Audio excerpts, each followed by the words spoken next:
Welcome. I'm glad to see you all here at this early hour. First, I'd like to extend President George's welcome. He's on an extended trip to India, very productive trip to India, and he'll be home tonight. So I know he's sorry to miss it. And I'd also like to thank our sponsors, BNY Mellon Wealth Management, especially Jane Staunton, who probably will be here later this morning, and the Friends of Concordia, whose generous support makes all the difference for our programs here at Concordia. I also would like to thank Rich Eigendorf, who made the connection. He is COO of MTV Networks and a resident of Bronxville, and he introduced us to our speaker today. So I'm very grateful to Rich for that. And now for our special guest, Ross Martin. That'll put on glasses. Ross Martin is an executive vice president at Viacom Media Networks and is founder of Scratch, a creative SWAT team driving innovation across the company, including MTV, VH1 Comedy Central, Spike TV, and more. MTV reaches over 90 million households in the United States, more than any other media company in the world. And Scratch taps into that power, transforming how brands connect with audiences and consumers in powerful new ways. Prior to leading Scratch, Ross served as head of programming for MTV's Emmy and Peabody Award-winning MTVU. He founded Plant Film and was a development executive for Spike Lee's 40 Acres and a Mule Fillmore. He majored in poetry and creative writing at Brandeis University and earned an MFA in poetry from Washington University. He's taught poetry at Washington University, the Rhode Island School of Design, and the New School. His writing has appeared in the Kenyon Review, the Harvard Review, McSweeney's, Denver Quarterly, Bomb magazine, and multiple anthologies, and has been nominated for the Pushcart Prize. His first book, The Cop Who Rides Alone, was published in 2002. Please join me in welcoming Ross Martin. Thank you. How are you guys? Thanks for having me. Thanks, Concordia. Thanks, Ellen. This is awesome. I'm just grateful to you guys for taking a break from protesting at Occupy Wall Street to come here. I know that you all look like you've taken a shower, which is good. So okay, I know you weren't. Most of you were not at Occupy Wall Street, but how many of you participated in yesterday's Concordia flash mob out in the quad? It was a water fight between students and professors. It really happened. Anybody in the water fight? You did it. Really? And you're surprised that I know about it, right? But I'm following Concordia on Twitter right now. And so how many millennials do we have in the crowd tonight? Oh, I see you. I see two millennials right now. Raise your hand. If you're a millennial, raise your hand. No? Millennials are 12 to 28 years old. Okay, how many of you own a millennial? All right, there you go. Or paying for or sponsoring a millennial. Well, I'm Gen X, proudly. I'm not a millennial, but I'm surrounded by millennials at work. As you can imagine, working at MTV, it's filled with young people. They won't get to work for a few more hours today, so I will still beat them to Times Square, even though I'm here. So I'm kind of psyched about that. Yeah. All right. So I'm gonna take you through about 40 minutes, maybe 35, of some Ross Martin propaganda, and then interrupt me if you have any questions, or we'll save some time for Q&A at the end. So I work at a place where creativity is assumed.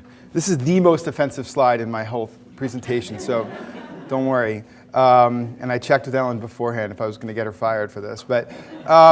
So I work in a place that is incredibly creative. We don't talk about creative, we live it. And I hope that if you watch MTV or Comedy Central or VH1, and I can see that we have a lot of Jersey Shore watchers in the audience tonight, You must know that. So that's my grave. That's a different Ross Martin who died. You might know him. He was in the Wild Wild West. This is another Ross Martin. He was a reverend. That's not me either. This is my dad, Harlan Martin. And my dad always asked me, you know, those questions you ask when you, right before you give your son or daughter, what color is my parachute? You know that book? It's, you know, who are you? What do you want to be? What do you want to do when you grow up? And I never knew the answer.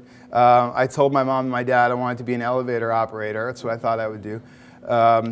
This is another Ross Martin back from the Wild West. You might remember him.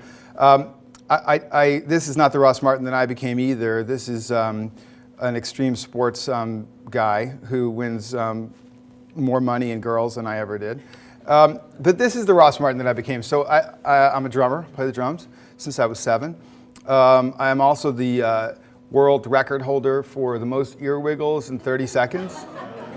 Do you guys want to see me wiggle my... Can you see my ears from where you are? I don't know. I'll just do it, all right? If you want a close-up on me, Peter, you can get the ear wiggle. I'll leave the glasses on for effect. So, come on. Thank you. It's okay. So I do hold that record, and if you'd like to try and beat me, I welcome any challenge. So I do get discovered at parties. I was noticed at a party by that man on the right because he had seen my world record holding performance online, and he said, "You're the world." I swear to God, he recognized me from the web and said, "You hold the world record for ear wiggling, don't you?" And I do. So I went here. This is Washington University in St. Louis, where I studied poetry. And this is Spike Lee. I was the only white guy and the only Jewish guy to work for Spike. Maybe he's had others, I don't know. After I left Spike Lee's company, I worked at a company called Nerve, which is an online sex magazine that I hope none of you ever go to. And then I wrote this book. And I never get to, I speak at a lot of conferences and stuff, and I never get to read poetry. So if it's okay with you, I'd like to read you, or recite my first poem ever. It's not in the book. I wrote it when I was really little. It's called What's a Light? And I thought I was brilliant because I spelled what, W-A-T-T, like what? What's a light? Genius. So here it is. What's a light? What's its use? Human abuse? Misuse? Is it to keep us up late in a homework state as our minds deteriorate? It's nothing great. What's a light? The sun is bright till out of sight, and then it's night, no need for light. To sum it up right and be polite, why despite do we need a light? Thank you. I was 30 years old when I wrote that. No, I was... So that poem's not in my book. I figured I would read 2 poems from my book. One is like incredibly depressing, but it has eggs in it. So I feel like since it's breakfast, I could read it, and you'll be depressed, and then I'll make you happy again after. All right, so you ready to be depressed? Here we go. The Parkmore Diner has fake eggs. Hungrily, I look at you, even when I don't look at you. Only you eat fake eggs so politely, love. Not one flustered vein in your yolk. The decadence of neon powder settling easy like Sunday morning in your belly, which long ago decided never to carry my child. That might be the most depressing thing I've done in years, but I'm going to save it with a, but I am married now with 2 kids, so it's all good. Here's a happier poem. It's called No One Eats in the Chinese Restaurants No One Eats In. Think about that for a second. If you go by a Chinese restaurant and there's nobody in there, are you going to eat in there? I wouldn't eat in there. But if there's Chinese people eating in there, then you should, because it's good. All right, so no one eats in the Chinese restaurants no one eats in. The fish bloated, the bonsai overgrown. The bean curd isn't what you'd expect, and they don't accept personal checks. Behind the register, Chinese sailors in a dragon boat on the wall are not dressed appropriately for sea, even low tide. Are they blessed by the dragon? Does it stand for something? Dear God in heaven, what could take time in a place like this? Everything out that won't go bad. How long live wontons, dumplings fried, and the never consumed crab rangoons. Okay, thank you. How in the world did I go from that to this? Well, this is where I work now. It's MTV. As Ellen said, we're in quite a few homes. A lot of people watch our shows. This is my family. My wife, Jordana, in the middle, my son, Dash, on the left, and Theo on the right. And this is this is my pie chart. So I think I have a lot left to accomplish. Anybody who wants to borrow this slide afterwards, it works very well. Ivanka Trump actually borrowed this slide from me. So I'm what you call a change agent. I hate saying that. My job is innovation. My job is to F things up, to mess things up. I take models of the way we've, at a media company for 30 years, done things the same way over and over again. I take those models of sort of ineptitude and I throw them against the wall, I break them apart, and my team puts them back together in a new way that's hopefully better and smarter, and we call that innovation. And while it makes money, I don't get fired. That's how it works. So I'm changing the system from the inside, even though I look like everybody else. Everybody does dress like me. I'm told not to go over here because of the light, but I do have cool sneakers on. This is what we wear at MTV, just in case you want a job there. This is also what we wear at MTV. This is a Jersey Shore / Sesame Street t-shirt combined. That's me looking really happy in my office. And this is me looking really sad. This is when I'm on speakerphone on a conference call. That's what I look like. That's Snooki. She came in my office and picked up an Emmy Award and thought it was an Academy Award. So she's one of our big stars, and she makes me happy. What really makes me happy is that I get to meet people like this. Now, this is a random assortment. I could have put anybody on here, but I have the kind of job at the kind of place where if I call somebody up who's interesting, they'll come see me or they'll let me come see them. And so I get to meet some of the most fascinating, pioneering thinkers in the world. That's Dean Kamen on the bottom right with the orange background. He invented the Segway. I called him in my office. He came straight from the UN to see me, and I said, I just don't know, are you Ben Franklin or are you Thomas Edison? And he said, Ben Franklin, because Ben Franklin, like him, built a wheelchair for his mom. So this guy's incredible, Dean Kamen. I don't know if you know him, American inventor. And then you have Sexy Sax Man on the left there, who inappropriately plays the same sax song, Careless Whisper, over and over again in public until he's arrested.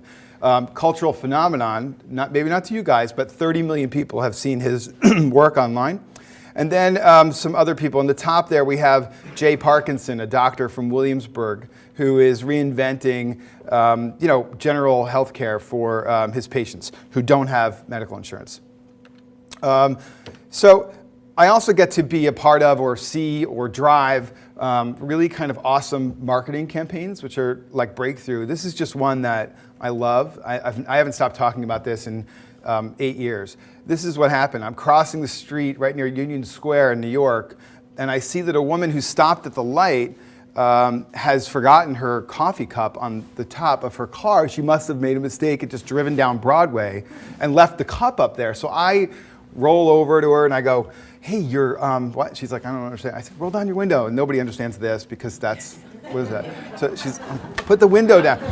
So I said, your coffee cup is on your, she goes, oh, thank you. So I go to take it off and it's stuck. And I'm like, then I have to embarrassingly say to her, I can't get the coffee. And she goes, here, sir. And she hands me a Starbucks gift card. We love good people like you at Starbucks. And I'm like, oh my God. I will tell everyone that in every talk I ever give.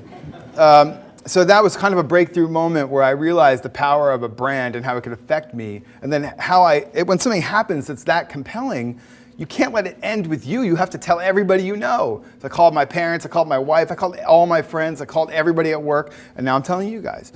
So really compelling. They did this campaign. It was part of a campaign from an ad agency that started in Boston and spread around the country. And so many people got that same experience. When I have experiences like that, or when I meet amazing people at work, I blog about it. My blog is called Something Burning. It's not a website about venereal diseases. It's a real blog about, we have a lively crowd today. It's a website about all the stuff I don't know what to do with that I find fascinating, and if you don't have a blog, you should. The problem is, at work, we're not really allowed to have blogs. So literally, I promise, I'm telling the truth, a day and a half after I launched my blog a few years ago, I got a business conduct statement from Viacom on my desk. We all did that day. It's this big. And page 24 or 25 was this. You're discouraged from publicly discussing work-related matters, whether constituting confidential information or not, outside of appropriate work channels, including online and chat rooms, on websites, or in blogs. That's a problem if you just launched a blog and if you're someone who believes in self-expression. But I'm really good at reading what I want to read and seeing what I want to see. So I kind of saw that they were saying that, don't worry, appropriate work channels include online and chat rooms and websites or in blogs. So I'm fine. So I just sort of interpreted it my way.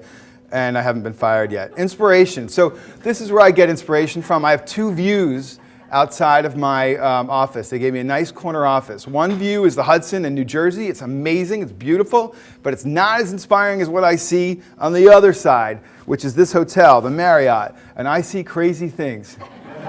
You have no idea what people will do, and they seem to love me watching. So, speaking of inspiration, some conference rooms that I'm in still look like this, not this, that. How awful is that? How can you have an idea in there? That's just awful. I'm often part of a team or driving a team that's responsible for pitching, persuading, investing other people in big ideas, getting their money to pull them off.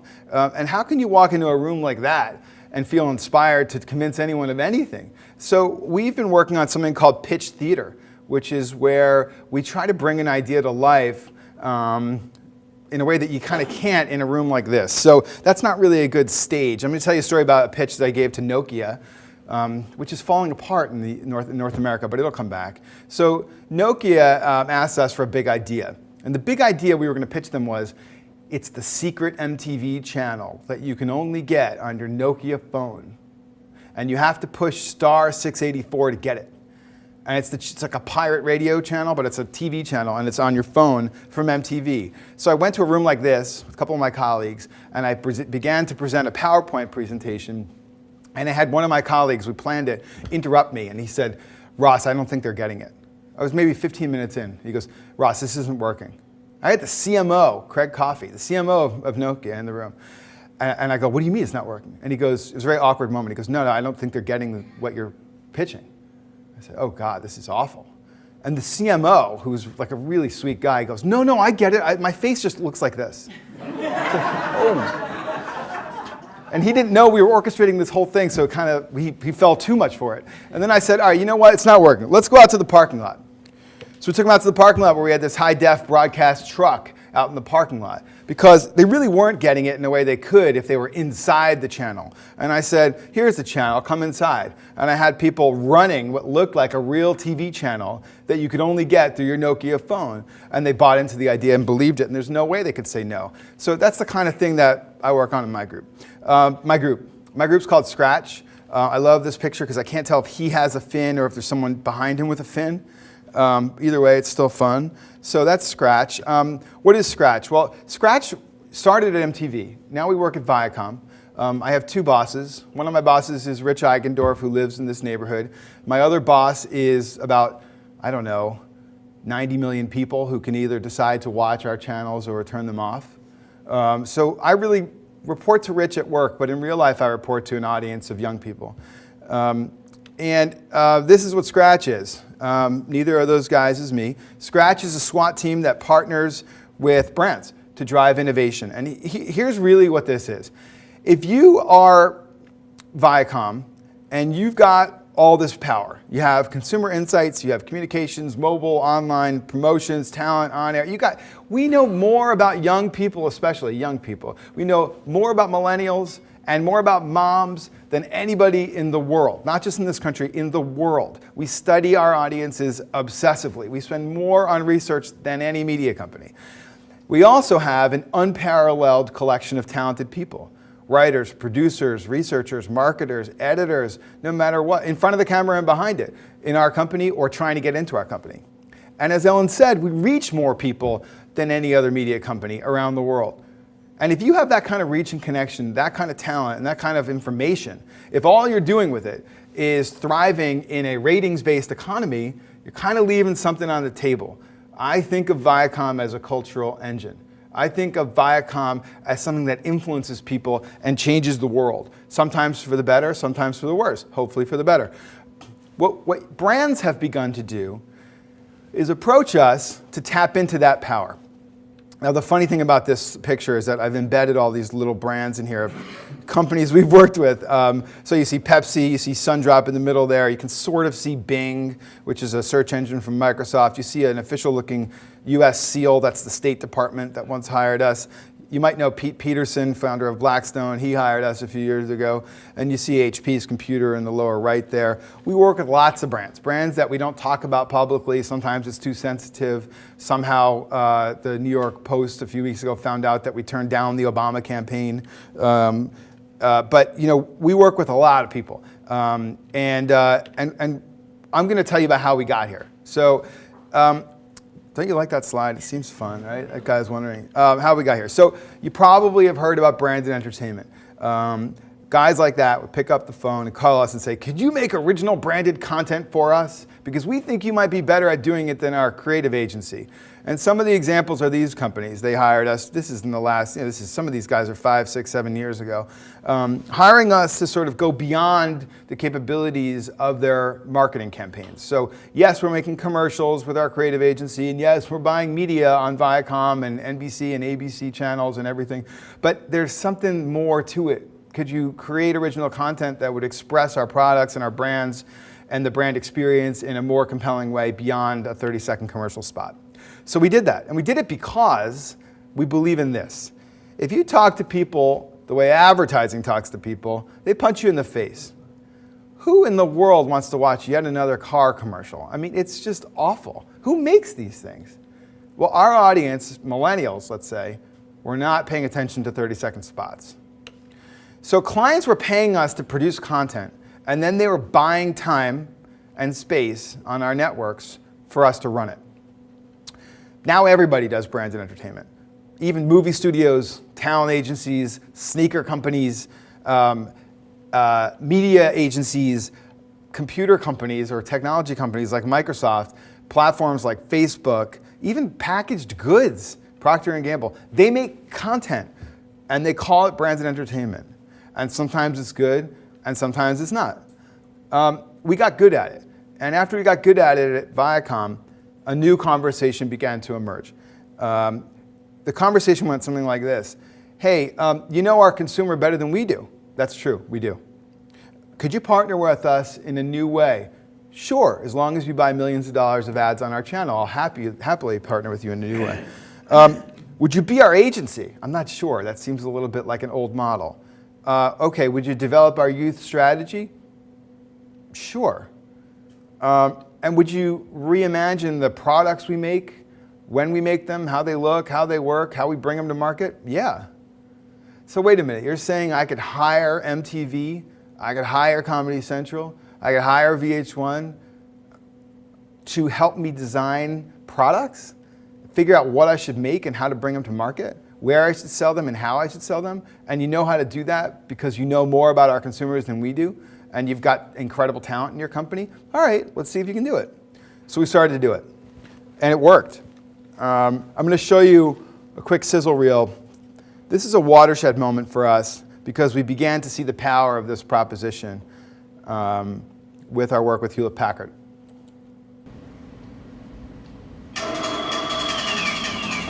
HP had a problem. Young people didn't think their products were cool enough. So HP joined forces with MTV, and Engine Room was conceived as the first ever global digital reality show, where artists from around the world faced off to complete creative challenges using HP gear. Over the 7 episodes, contestants produced an incredible and unexpected body of work, including stop-motion films, like here, your face, TV commercials, music mashups, and tattoo designs. Though Engine Room began as a reality competition series, it soon became something much more. What are you guys doing? The digital artists used HP products in new and groundbreaking ways, proving the brand could resonate with millennials. I'm so happy. And MTV learned that a leading-edge approach to content creation could generate insights brands would find invaluable. Contestants' work was judged by icons of art and culture, including major film directors, rock stars, artists, renowned designers, scientists, and the chief curator of the Guggenheim. How the photography looked amazing. Wow. The prize for the engine room winners, global bragging rights, a ton of HP products, development deals, Times Square takeovers, and $400,000 in cash. The prize for HP, massive leaps in consumer perception among youth, with more consumers associating the brand with creativity than ever before. Engine Room aired on MTV Network's platforms around the world and on the ground at college campus events across the U.S. It was seen by 44 million viewers and was featured in the New York Times, the Wall Street Journal, and was covered on over 300 blogs. I'm a big fan of MTV and HP computers. On the web, a never-before-seen online community formed in support of Engine Room, becoming the largest user-generated content initiative in MTV Network's history, with posts and UGC submissions from over 122 countries. Interested in learning how they could create the same kind of work as Engine Room contestants? Visitors stayed on the site an average of 8 minutes, with 42% of them clicking through to learn more about the HP equipment used in the show. When the series wrapped, MTV tapped Engine Room viewers to design HP's next laptop, and the winning design sold over 100,000 units. Harnessing unbridled enthusiasm and creativity, the Engine Room millennials proved that HP products could be innovative and cutting edge, making HP hip in the eyes of hard-to-please teen consumers. That's good, yeah, I like that. In the process, HP gained invaluable insight and unprecedented advantage as they continue to target this most sought-after, vital demographic. Cool, right? So what kept happening was that I would call up the engineers at HP and say, you got to come to Brooklyn because you got to see what's happening. They go, yeah, whatever, it's a reality show. No. What was happening was that millennials in a loft in Brooklyn, right next to the Brooklyn Bridge, were using HP products in ways they were not intended to be used, right? So we'd say, make a video game, you have 48 hours. And they'd use 3, 4, 5 different products from HP's suite in ways they were not intended. They were used to be used together, and they were creating these incredible video games. I said, look, you know what? You have to rethink who you're selling to and what products you're bundling and how you're messaging, because your products are being used beyond what you thought. And then they came and they checked it out and they decided to change the way that they develop products, decided to flood their system with millennials who would tell them what they wished Hewlett-Packard would become. And of course, now they almost sold the whole PC division, so I guess it backfired. But anyway, so this is what we do. This is kind of interesting. You know, typically media companies play all the way on the right side with campaigns and content, brands and entertainment. We make content, we weave brands into the fabric of our networks. But what Scratch proposed to do was go back all the way to the left and say, you know what, consumer insights will help will help determine and drive your youth strategy. And then we'll work together to develop product, brand and design, and then bring it to retail together. So this was the fundamental proposition of the group I started about 1.5 years ago, Scratch. And we focused on the millennials. The reason we focused on the millennials is because they're the largest generational cohort in American history, untold spending power, 80 million strong, 40% bigger than my generation, and 1 in 3 already have a child. Pretty incredible. What's more incredible? They have a way of getting what they want. So brands have a choice. Either adapt to their needs, bend to the will of millennials, or get leveled. You don't believe me?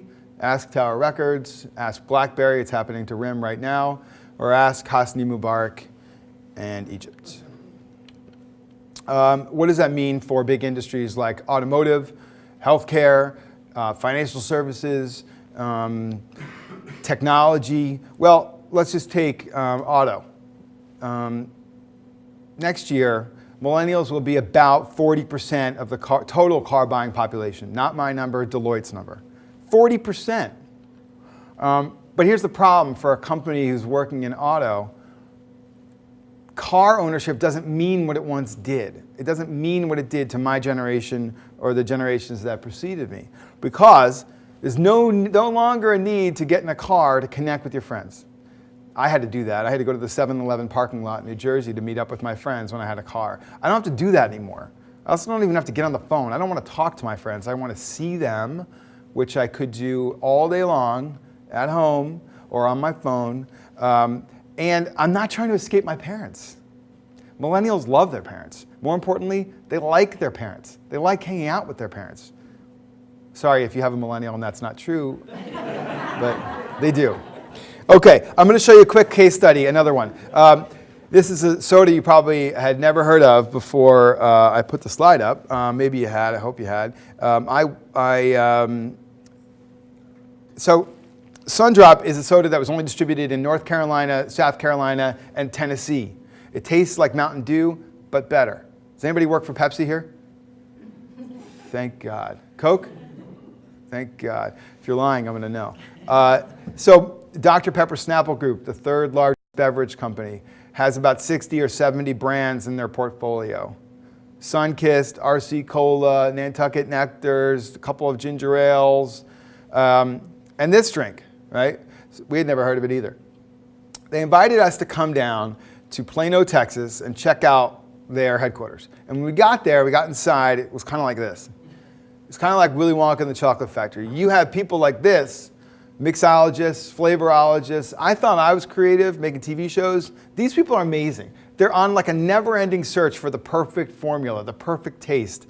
And they, like the parts per billion that they focus on. It's unbelievable what these people do. And all they're doing is the pursuit of flavor. That's what they want to do. That's their life. And I love it. So we got to know these people and their mixology. And we chose this drink because we love the flavor. More importantly, we saw it as a massive business opportunity for Viacom. So we were asked to choose a product that had brand equity, latent brand equity, from their portfolio. What we would do, we proposed, was use our consumer insights and our creative power to transform the brand, use our ability to reach and connect the brand with youth, and then, if we do it right, participate in the success of the business beyond just an advertising campaign. So just to review, this is what we had to do. Consumer insights and research, total repackaging and design. It didn't look that pretty when we found it. We had to work with Dr. Pepper to go to all the bottlers and distributors. If you've ever met a soda bottler, you know they're a particular breed. And then we had to help them launch at retail, including a multi-platform creative campaign. And I'm going to show you what all that looks like.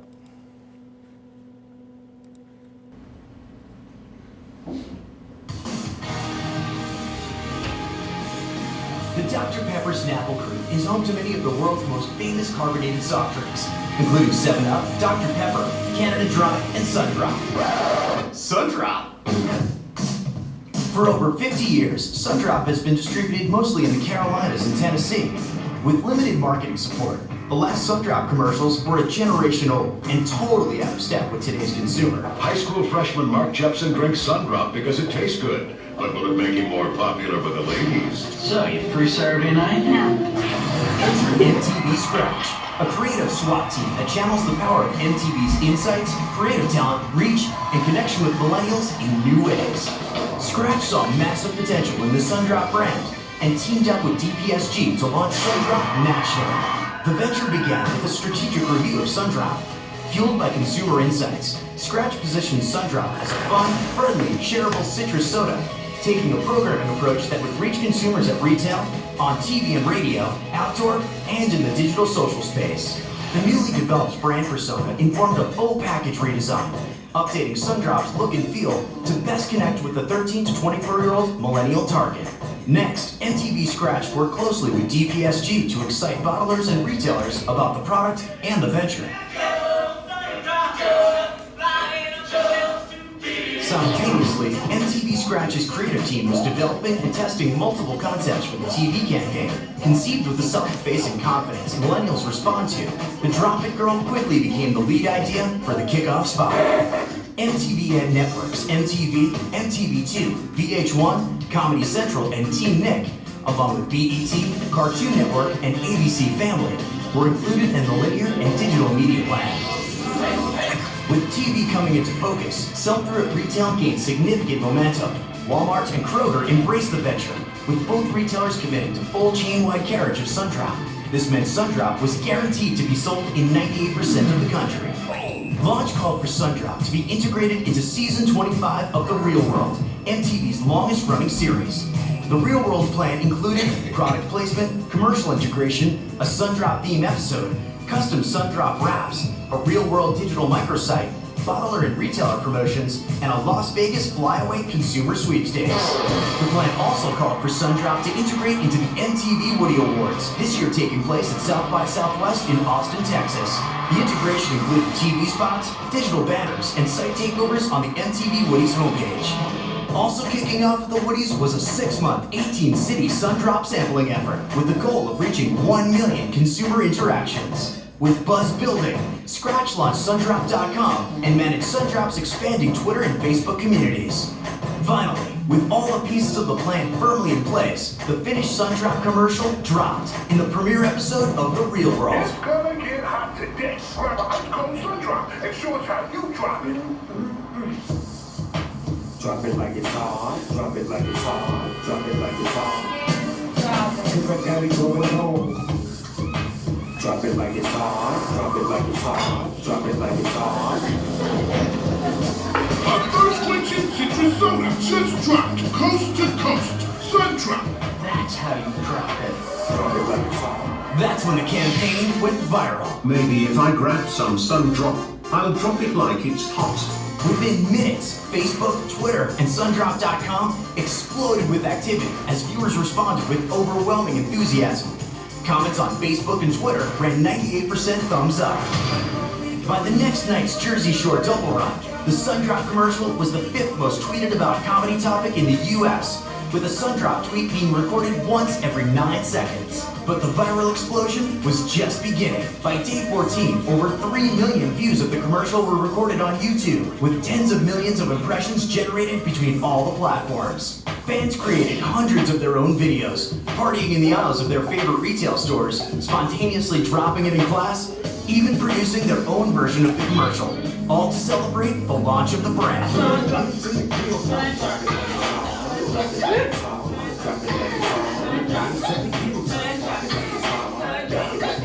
Overnight, Sundrop became the most visible, successful national rollout in the history of DPSG, with record-setting retail penetration and unmatched viral social velocity. In response to the overwhelming user-generated content posted by viewers, MTV Scratch has launched an official casting call, where lucky participants will be featured in an upcoming Sundrop commercial.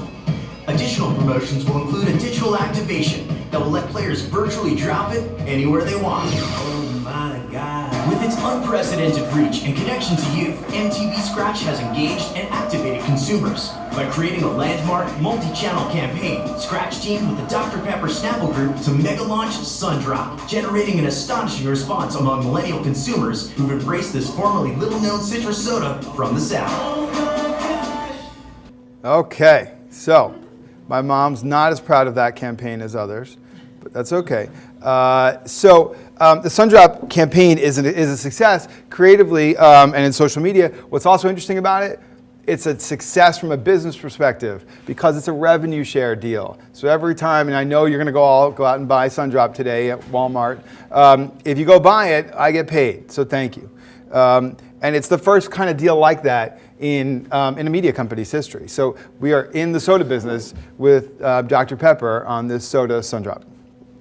So how's it going so far? So today Scratch has become a strategic asset that's used to meet and create market opportunities. And I just want to say one thing about, I can't go into details now, but I mean, I can answer questions if you have any, but on the auto category, the reason I mentioned it is because our biggest partner right now is General Motors. Right? So if you're General Motors and you're faced with the power of the millennial generation, which, as I said, is redefining why you own a car and what it means to own a car, what are you going to do about it? So General Motors hired us, Scratch, to help position the whole company in North America and around the world to win with youth the way it did back when Chevy was an American icon that everybody had to have. So we work with General Motors on everything from how they hire, empower, and manage young people in the workforce, to the decisions that advanced designers and engineers make about what kind of cars to make and how they should look and how they should work, to how cars are marketed to young people, to financing models for first and second time car buyers for whom the financing plans are incomprehensible as they are now. And also working with car dealers around the country on how they talk to millennials when they walk on the lot. Uses for MTV and Viacom brands and channels and businesses that you might not have expected before I told you we were doing it, right? But it's working. So just a little bit about my approach, maybe in a few minutes, and then we'll take some questions. So when you do all this, like the first thing that everybody in corporate America, including our company, worries about is control. How do we make sure this experiment called Scratch doesn't get out of control and begin to compromise our core business? And I don't fault my bosses for worrying about it. But the truth is, if nobody at work wants to punch you in the face, you're probably not doing anything disruptive or exciting.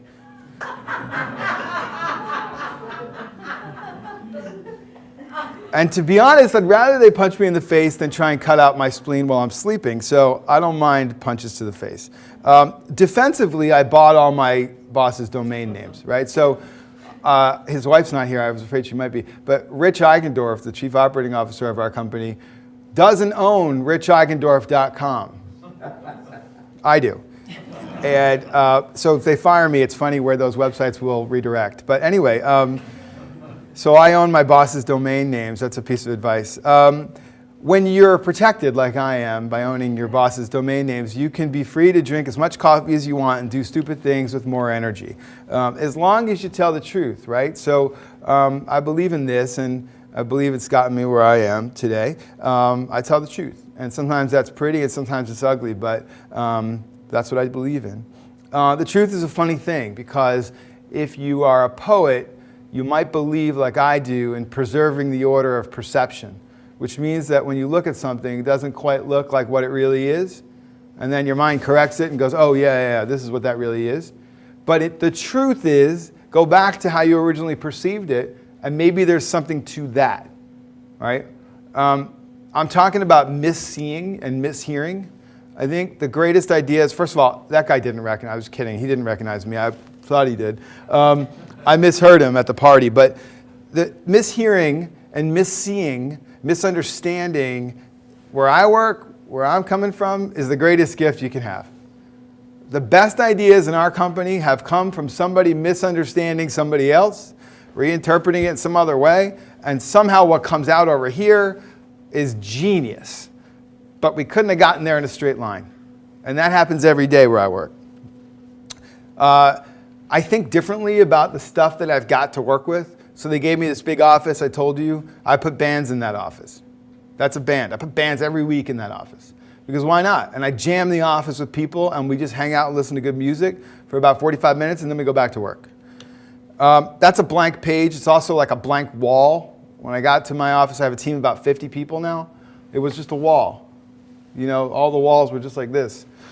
And then I put stuff like this on it. That's a graffiti artist. We just gave her first show indoors. I guess she mostly does outdoor shows on brick walls. But so we're giving artists shows in our office because we're thinking differently about the platforms that we've got. Fear. I'm not afraid of fear.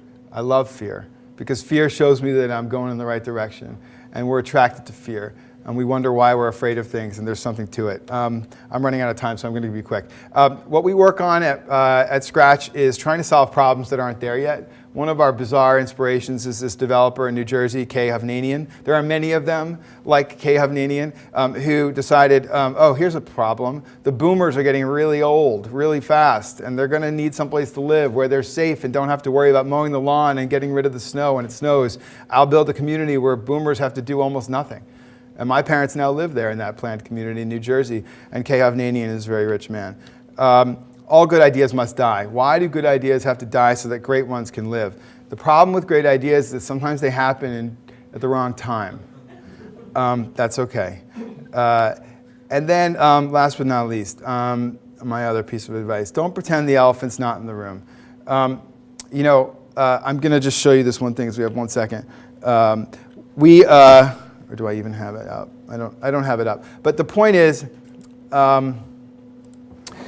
we were working with Britney Spears, you know, who had a meltdown a few years ago, and she was nervous about doing the Video Music Awards, again, our big show, the next year after her meltdown. And we said, hey, listen, we'd really love to have you on the show. We know it didn't go well last year for you, but you know, you're coming back. We'd love to have you on the show this year. And she goes, well, all right, but I'm not going to perform. We said, okay, fine. You open the show. You get there and you say, hi, I'm Britney Spears. Welcome to the Video Music Awards. And she said, fine, I'll do that, but I don't want to be in any promos for the show. We said, okay, please? She goes, yeah, okay, I'll be in a promo, but if I'm in a promo, you can't talk about what happened to me last year because it was awful.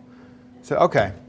So she said, you can't talk about the thing everybody wanted to know about. So we said, all right, so we'll put the elephant in the room and not talk about the elephant. And so all of our promos a few years ago for the VMAs were an elephant in a room that we weren't talking about. And our audience got it. So they were like, oh, we get it. She doesn't want to talk about it, but it's still there. And that is something I'll never forget at MTV, because it reminded us, it was a moment where we respected our audience and we knew how smart our audience was. And it was a nod to our relationship with our viewers. That speaks for itself. That's my son dreaming about what he can become one day. And I'm not here yet. So every day above ground is a good day for me. That's me. Thanks for coming.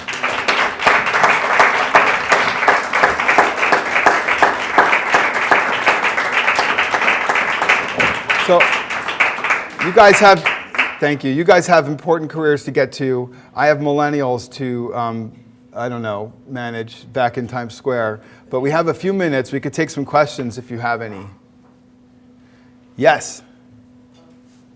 You. I was wondering, I see the main focus now, with each generation, each generation is the one that's focused upon. But so now it's the millennials, as you could call it. And I was wondering, did you ever think to tap into the people that are giving the millennials their financial, Yes. the parents?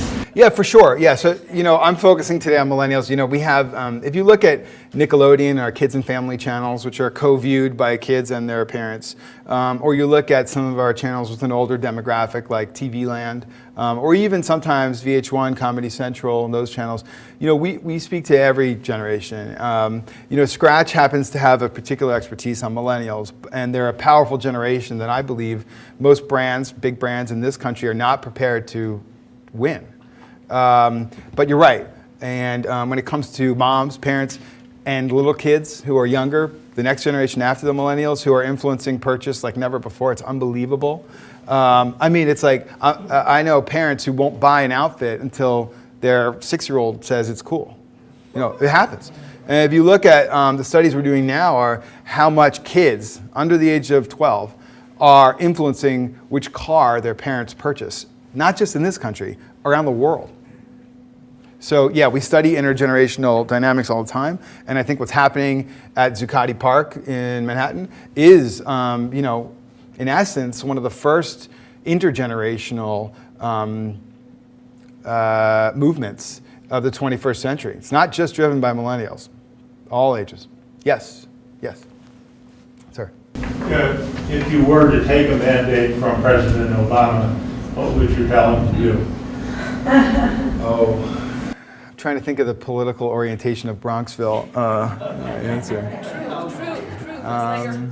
Bronxville voted for Mr. Obama. Okay. Last time. Yeah.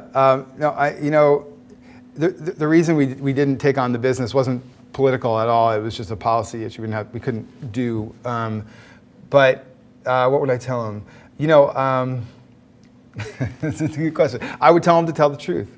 And I think that what we're seeing with brands is that when you tell the truth, as Netflix is doing right now, or as Hewlett-Packard's doing right now, or as JetBlue is doing today because of what they did 2 days ago with 8 hours on the tarmac, there's forgiveness. And I think there's an opportunity to turn around, especially with millennials. Yes? I have a question, a show like the Jersey Shore.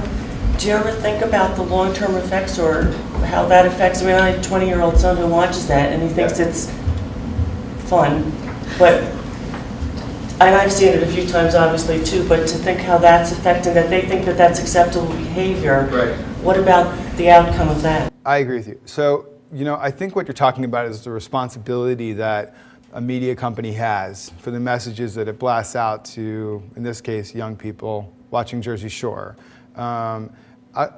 I think that the reason I love MTV as much as I do is because of how important it is for us to use MTV's superpowers for good, and how many examples in my career and in the careers of my colleagues and my predecessors at Viacom, how many times we've been able to use the power of our brands and our platforms for good. In the case of Jersey Shore, there was an episode a couple of years ago with violence in a relationship between a guy and a girl.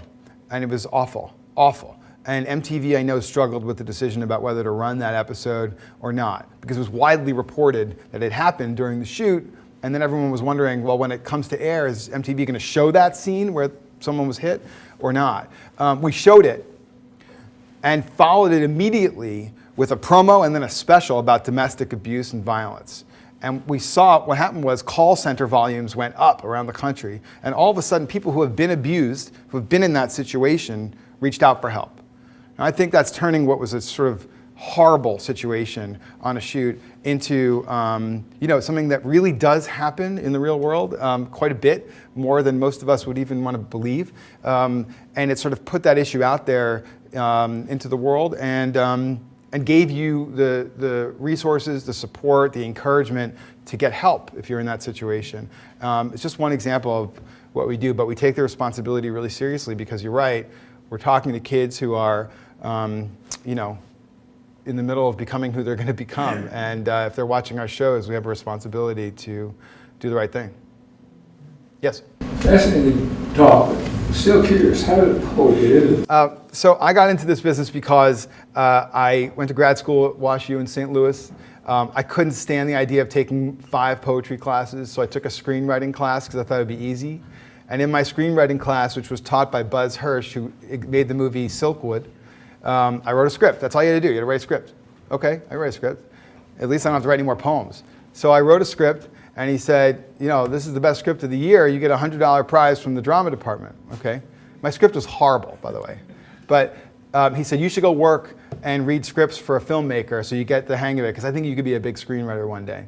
So I went to work for Spike Lee in between my first and second year of grad school.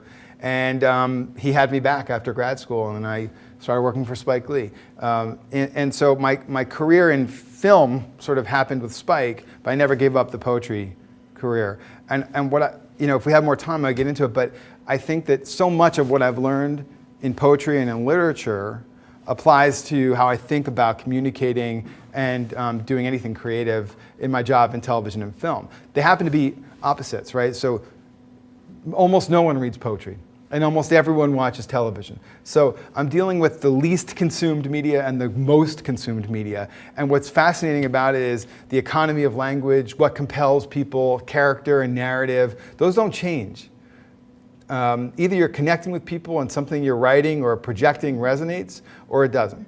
And when I hit earlier on something about my process with preserving the order of perception, it's just about how you look at where you are, right? So poets look a little bit differently. Everything's a little slant, right? So I'm this troublemaker inside a gigantic media company, and I don't see stuff the way that everybody else that grew up as a television executive does, right? I sit in meetings where I realize that we do look like corporate tools, and I laugh about it, and then I try to change the way that we behave as a media company and push us in new directions, just to think differently, because I think that's the job of a poet.